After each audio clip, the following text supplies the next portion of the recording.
Hello সবাইকে, good morning. আজকে আবারও একটি নতুন দিন শুরু করছি তোমাদেরকে সঙ্গে নিয়ে।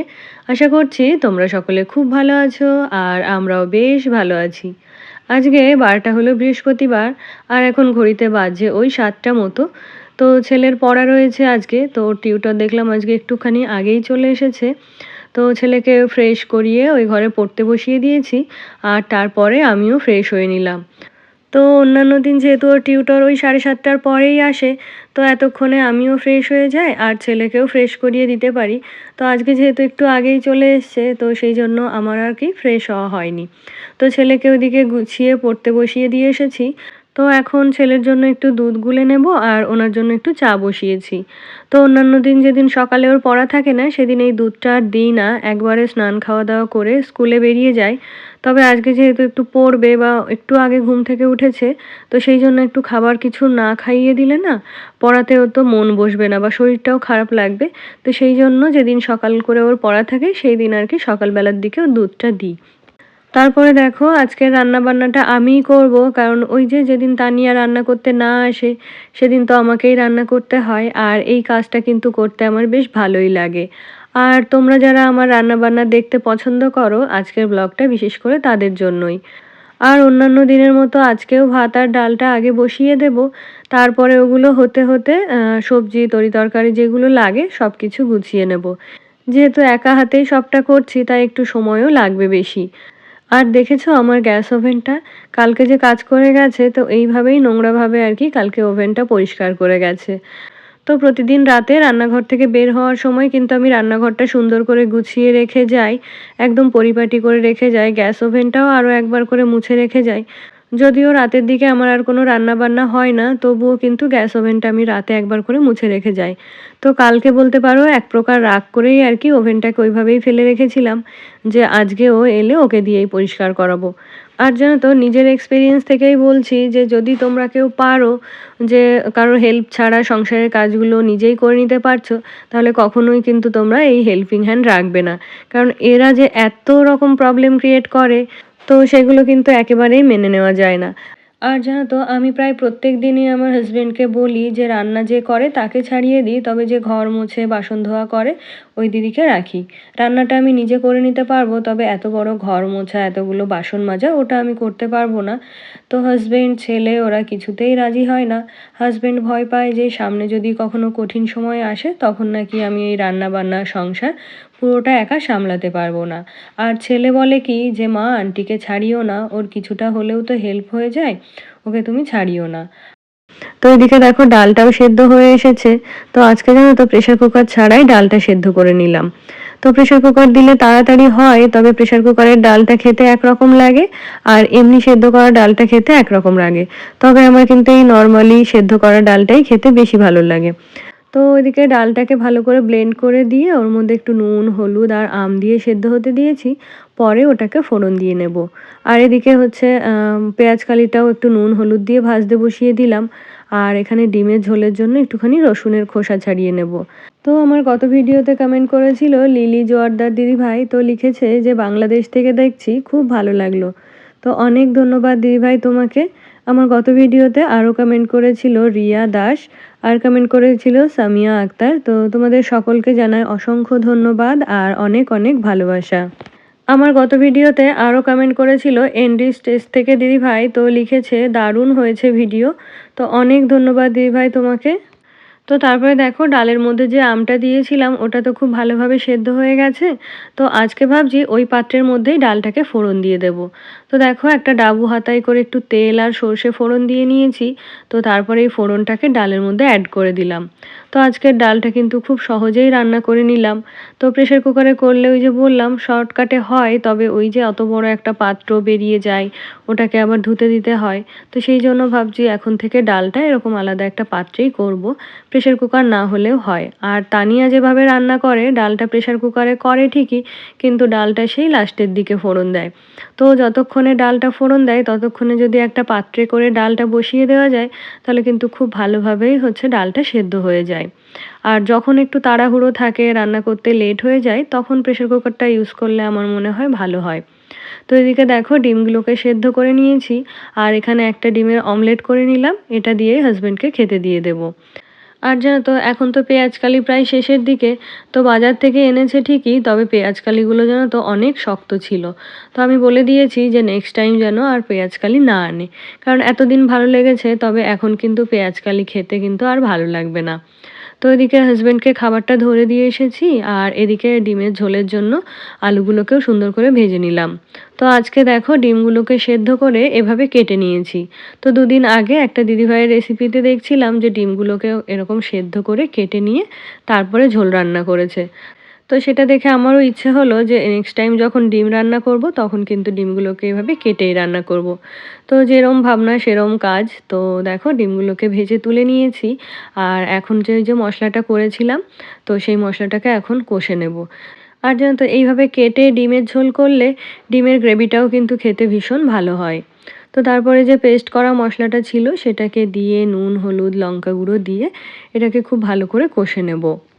আমার গত ভিডিওতে আরও কমেন্ট করেছিল ইন্ডিয়ান ব্লগার পিয়ালি দিদিভাই, তো লিখেছে যে রাধে রাধে, জয় শ্রীকৃষ্ণা ম্যাম, আপনার ঠাকুরঘর ফার্স্ট টাইম দেখলাম, খুব সুন্দর ঠাকুরঘর আর খুব রিয়েলভাবে ডিটেলসে ভিডিওটা বানিয়েছেন, খুব সুন্দর হয়েছে ভিডিওটা, রাধে রাধে। অনেক ধন্যবাদ দিদিভাই আপনাকে, খুব ভালো লাগলো। আর আমাকে যদি বোন অথবা দিদিভাই বলে সম্বোধন করতেন তাহলে কিন্তু আমি আরও বেশি খুশি হতাম। তো তারপরে দেখো ভেজে রাখা আলু, ডিম ওগুলো তো ঝোলের মধ্যে দিয়ে দিলাম। তো যতক্ষণে বাকি রান্নাটা হবে ততক্ষণে রান্নাঘরটাকে একটু গুছিয়ে নেব। তো এই যে ঘরের রান্নাবান্না তো মোটামুটি হয়েই গেল, তবে এখন আমাকে ছেলের জন্য একটু টিফিন বানাতে হবে। আর যেহেতু অল্প পরিমাণে টিফিনটা করব তাই ভাবলাম রান্নাঘরটাকে আগে ভালো করে ক্লিন করে নিই। তো এদিকে দেখো কিছু বাসন বেরিয়েছে, তো সেগুলো এখন গুছিয়ে দিয়ে দেবো ধুতে। আর কিছু বাসন হচ্ছে আমি নিজেই ধুয়ে নেব। তো আজকে বাসন খুব কম বেরিয়েছে, কারণ রাতে জানো তো আমরা যেহেতু একটু হেভি টিফিন করেছিলাম, তো সেই জন্য রাতে ডিনারটা কালকে আমরা স্কিপ করে গেছি। আর সেই কারণেই বাসনগুলো একটু কম বেরিয়েছে। আর সকালবেলা যেহেতু প্রেসার কুকারটা ইউজ করিনি, তো সেই কারণে সব মিলিয়ে বাসন কিন্তু আজকে অনেকই কম। তো এদিকে দেখো ওভেনটা খুব ভালো করে মুছে নিয়েছি। আর এখন বাকি রান্নাটুকু হতে হতে এদিকে হচ্ছে যে বাসনগুলো বেরিয়েছিল, মানে কাঁচের বাসন যেগুলো আমি ঘরেই ধুয়ে নিই, তো সেই বাসনগুলো হচ্ছে এখন মেজে নেব। তো সকালবেলা ওই যে ছেলের টিউটরকে হচ্ছে চা দিয়েছিলাম, ছেলেকে দুধ দিয়েছি, তো ওই সমস্ত বাসনগুলোই আর কি। আর জানো তো এই যে দিদিকে বাসন ধুতে দিই, তবে আমার বাসনের ঝুড়ির মধ্যে কুচকাচ ছোট বাসন কিন্তু খুব কমই থাকে, শুধুমাত্র রান্নার বাসন আর ওই খাবারের প্লেটগুলো আর যে গামলাগুলোতে তরকারি নামাই মানে সার্ভিং বোলগুলো, সেই সমস্তগুলো ধুতে দিই।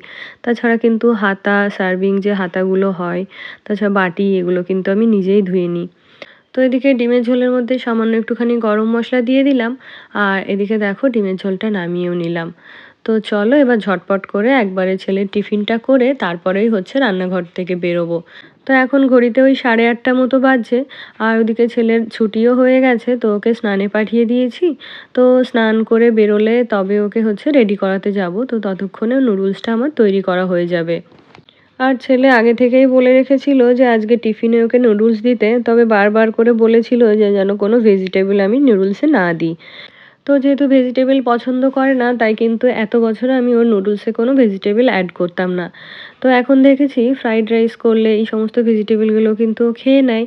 তো সেই কারণেই আর কি ওর নুডলসের মধ্যেও একটু ভেজিটেবল দিয়ে দিই, যাতে একটু কিছু হলেও আর কি ভেজিটেবল খাওয়াটা অভ্যাস হয়।